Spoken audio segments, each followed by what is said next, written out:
So 27th నుంచి కూడా కొంచెం ఎక్కువగా రైన్స్ మాక్సిమం పడడానికి ఆస్కారం ఉంది. ఓవరాల్గా స్టేట్ మొత్తం కూడా రైన్స్ ఉంటాయి.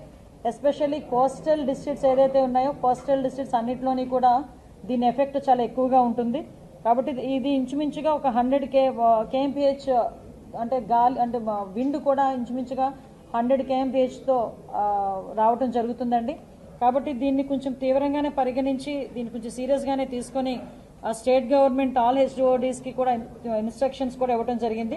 ఓవరాల్గా లాస్ట్ ఎక్స్పీరియన్సెస్ అంటే ఏదో ప్రిపేర్నెస్ తీసుకున్నామంటే అన్ని డిపార్ట్మెంట్స్ మేము ఇలా చేసాం అలా చేసామని చెప్పడం కాకుండా 4 రోజుల ముందు నుంచి కూడా పాస్ట్ ఎక్స్పీరియన్సెస్ ఏదైతే ఉన్నాయో అంటే ఇంచుమించుగా ఒక 100 km/h విండ్ వచ్చిన పొజిషన్స్లోని సైక్లోన్స్ మన స్టేట్లో హిట్ ఇచ్చినప్పుడు ఏ పారామీటర్స్లో ఎక్కువ డ్యామేజ్ జరిగింది, ఏ ఏరియాస్లో ఎక్కువ డ్యామేజ్ జరిగింది అంటే అంత కీన్ అబ్జర్వ్ చేసుకుని అప్పుడు సిచ్యువేషన్ని కూడా బేస్ చేసుకుని ప్రిపేర్నెస్ అనేది తీసుకోవడం జరిగిందండి. అంటే ఓవరాల్గా చూసుకుంటే లాస్ట్ మనకి హుద్ టైంలో 185 kmph నుంచి 200 kmph వరకు మనకి విండ్ పొజిషన్ ఉండేది.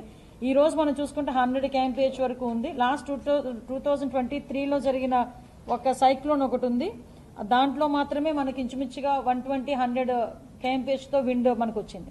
సో ఇప్పుడు అవన్నీ కూడా బ్యారేజ్ వేసుకొని వాటన్నిటినీ కూడా ఒక కేస్ స్టడీస్ కింద తీసుకొని ఫర్దర్గా ఎటువంటి ఇబ్బందులు రాకుండా చూసుకునే బాధ్యత గవర్నమెంట్ స్టేట్ గవర్నమెంట్ చాలా సీరియస్గా తీసుకున్నారు.